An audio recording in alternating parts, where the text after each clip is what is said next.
It's a beautiful morning. I think I'll go outside for a while and just smile. Just to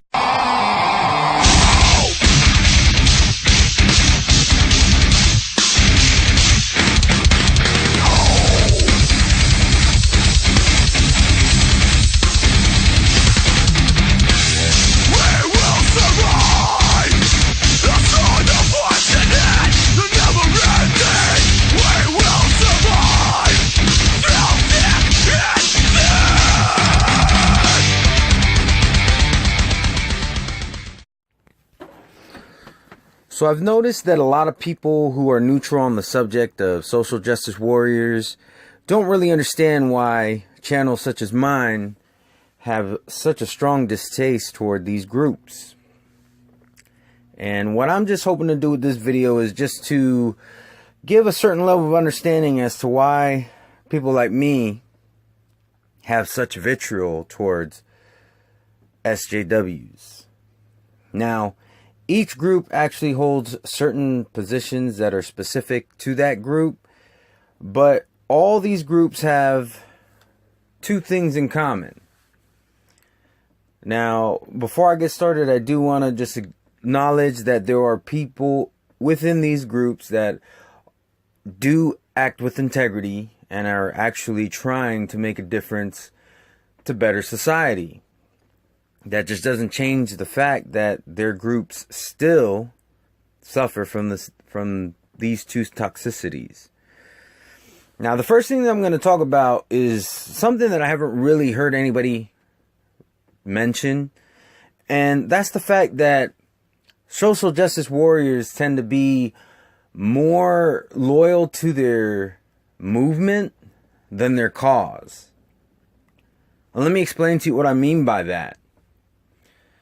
Feminists, for instance, they say that they're fighting for equal rights between men and women.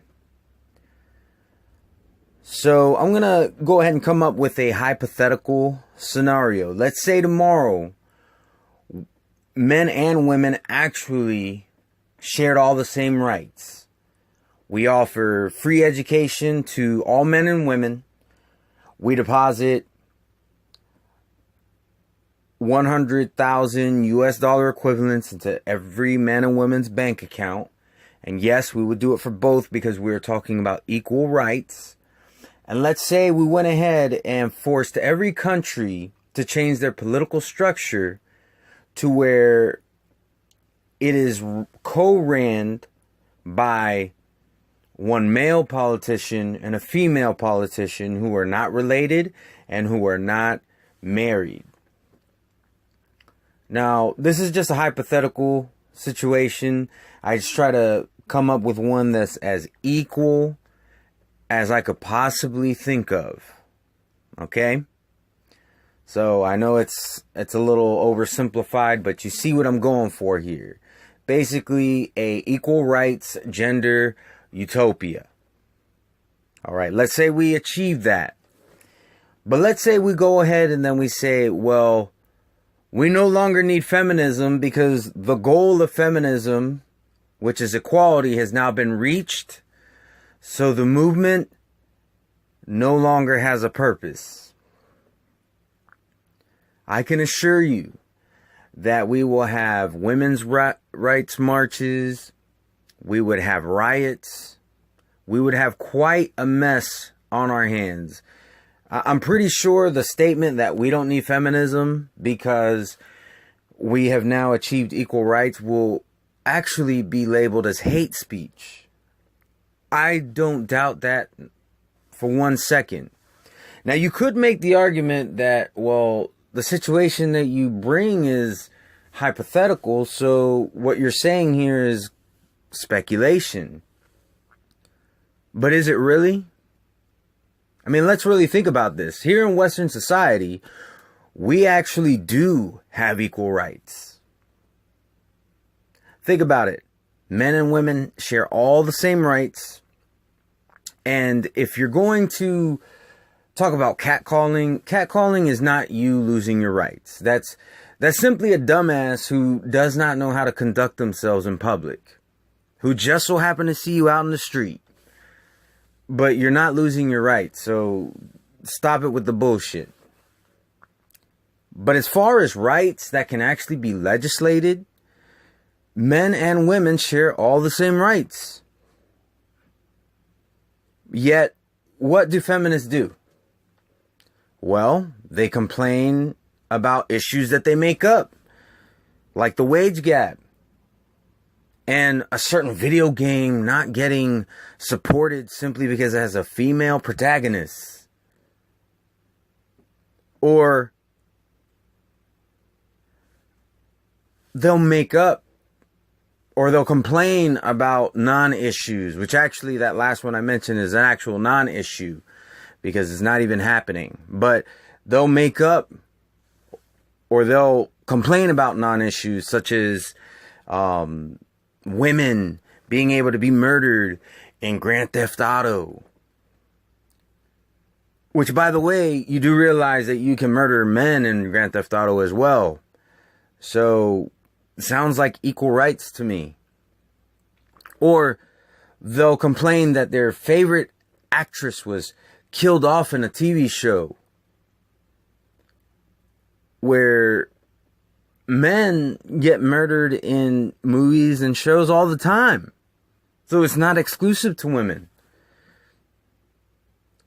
And why such focus on fiction?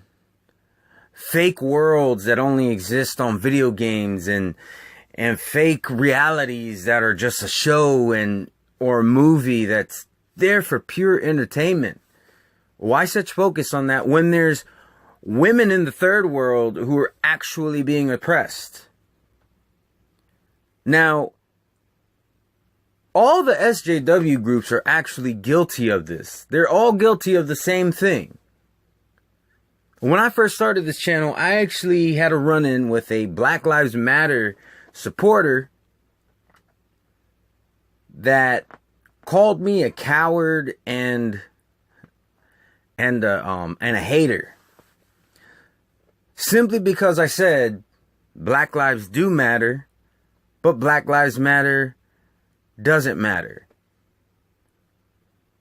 And in my interaction with this cunt, and yes, I'm going to call her a cunt because that's what the fuck she acted like. That's how she conducted herself. So yes, she's a cunt. But in that interaction with said cunt, she actually told me if I'm not with her, I'm against her.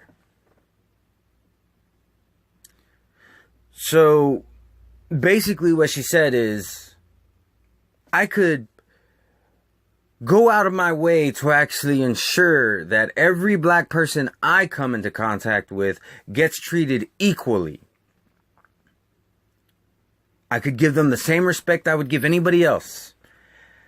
Fuck, I could even go and offer to tutor black children in underprivileged neighborhoods that don't have the proper public education.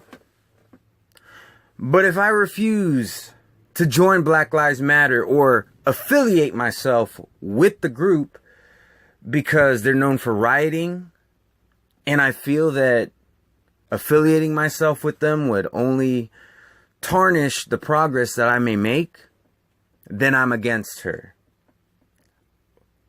Well then yes, if you care that much about your shitty movement, more than the actual cause of that movement, the cause that they're supposed to be fighting for, if the existence of your movement is what truly matters to you, then yes, I am against you, bitch.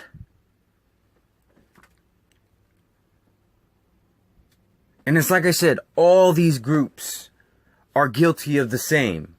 Black Lives Matter, feminists, the LGBTQ plus. Let me say something, because that that movement just keeps getting, the name just keeps getting longer and longer. When your movement starts to sound like a repackaged Capcom game, then your movement has become retarded and it needs to die. Not saying that mentally retarded people should die, but if a movement's gotten that stupid, it should. Because fuck movements. I'm about people.